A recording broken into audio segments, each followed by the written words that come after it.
Hi, I'm Janet Enriquez from Education Service Center Region 20. I am the Autism Education Consultant, and today I want to share with you all some best practices during this worldwide pandemic of COVID-19 to support our children with ASD. So we want to ensure that our families are receiving best practices during this time. And I want to share with you a resource that has been developed by the University of North Carolina's Frank Porter Graham Child Development Institute's Autism team. They have designed a toolkit to support individuals with autism through uncertain times. And we want to make sure that you have access to this resource and this guide. So there is a web link that provides you access to the full resource. And please go through the guide and find those resources that are most relevant for you and your family and download those resources. It has a lot of great information in regards to visual supports and tools, as well as other websites that you can access free of cost and download things like video models to help you through this time. So briefly today, we will be going over those 7 support strategies that have been designed to meet those unique needs of individuals with ASD during the period of uncertainty that we are experiencing. Please make sure that you recognize that specific adaptations and additions might be necessary for some of our family members so we can meet those very individual and varied needs that they may be experiencing. And take note that there is no intention of all of us necessarily being able to take all of these strategies and implementing them all at once, but you can certainly look at taking some of these ideas and implementing them one at a time, or starting with those that you might feel most comfortable in implementing. So let's briefly go over the 7 strategies to support individuals with ASD through uncertain times.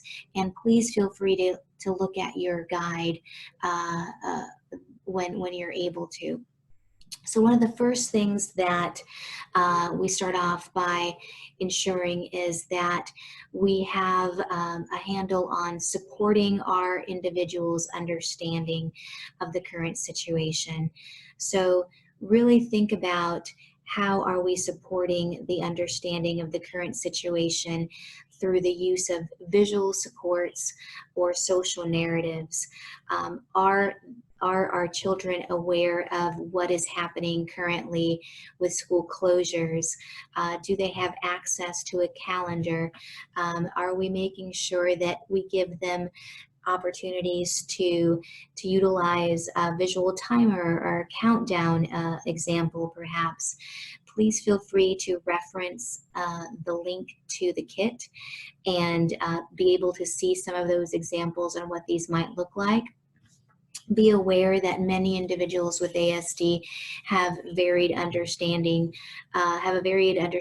of the current situation, and also think about other resources that you can utilize to explain what is currently happening. So look beyond just what perhaps is available, and feel free to browse through those links that the toolkit provides us. Number 2 is all about offering opportunities for expression. So during this time period, we absolutely are aware of the range of emotions that many of us are experiencing, and this is absolutely true of individuals with ASD as well. Many of our family members with ASD may not be able to articulate what they might be experiencing, so we have to ensure that we provide them with ample opportunities for expressing their feelings during this time period, whether it might be fear or frustration or anxiety. So consider providing ample opportunities to be able to do this through family discussions, through individual discussions, through writing activities, through perhaps even movie making or pretend play activities. If there's an interest in journal writing, we can certainly do that. Do not limit yourself to those areas as well. Even things such as yoga and dance and music can help really promote this expression of what's going on and feelings.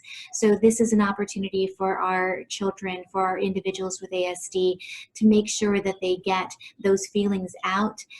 So really be considerate of multiple opportunities in which it can be a platform of expressing their thoughts and their feelings of what is currently happening. Number 3 is all about providing opportunities to prioritize coping and calming skills. So just as we are experiencing some anxiousness during this time period, our individuals and family members with ASD are as well. So browse through that kit and really think about all those mindfulness apps that have been recommended. Really think about how we can take exercise activities and make those really serve as calming mechanisms and routines for our families. Think about self-management routines that can be also put in place within our daily schedules to really reduce some of those anxious behaviors that we might be experiencing, and really also take an opportunity to look at some of those resources that have been provided within the toolkit, such as the Face COVID template that they have for us that can really put things into perspective and help us really focus on what is important and relevant at the moment. Number 4 is all about maintaining routines. So we absolutely are aware that, again, many individuals with ASD respond best to keeping their schedules in order. So the maintenance of routines is something that we want to try and keep the same for many of our family members. And the kit provides us with some really nice tips in creating a task analysis, if we haven't done so in the past, to help ensure that those routines keep going for us. So please feel free to look at those resources, to look at some of those examples, so we can ensure that we reduce the likelihood of frustration and anxiety if that's something that might be a concern for one of our family members. Number 5 is all about building new routines. And of course, this is especially true for many of us that are going into the remote learning environment. So how do we introduce new routines? So setting up a daily schedule that is reflective of that, and the kit provides us with some great opportunities to be able to do that. Really thinking about what some of our inside and outside activities might look like now, as well as being aware of how we can provide choice into our new routines that we're building. The likelihood of our children engaging in some of those new activities is going to be increased if we provide those opportunities for choice. Also included into the kit are some really great educational and movement resources for our older our teenagers, as well as how to help our children transition off those screens when we are introducing some new activities to our daily routines. Number 6 is all about fostering connections, which is especially important during this social distancing time period. So we are aware that our individuals with ASD are much more susceptible to social isolation and depression.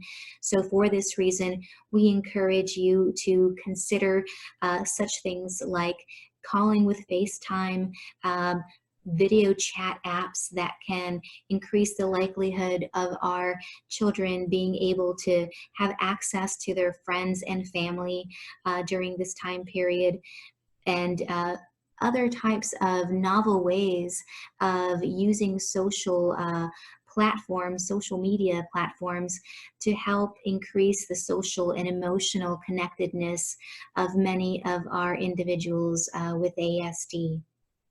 Number 7 is all about being aware of the changing behaviors that we might be seeing. So as family members, as caregivers, we want to be aware of changing behaviors and be alert of those signs of of changing behaviors that might involve changes in sleep patterns or changes in eating patterns of our loved ones, making sure that we recognize these types of behaviors when we see them so we can intervene early enough and provide those interventions and supports as necessary.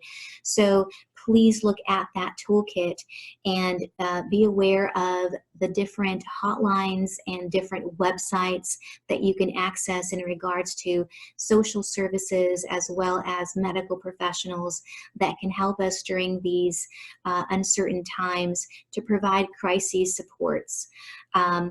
Remember that you are not alone and you have an entire community of individuals that you can reach out to during this time period. The last thing I want to remind you all is to prioritize your own self-care during this time. Really think about the supports that you as family members, as parents might need to access to ensure that your family is safe and healthy, and really think about those areas that you might need to work on to be able to then provide the best care and support for your loved ones. Remember that you can always access us at our email address. If you have any questions or concerns, please feel free to contact me at janet.enriquez@esc20.net, or you can always give us a call at 210-370-5381. Thank you so much for all that you do, and please stay safe and stay healthy.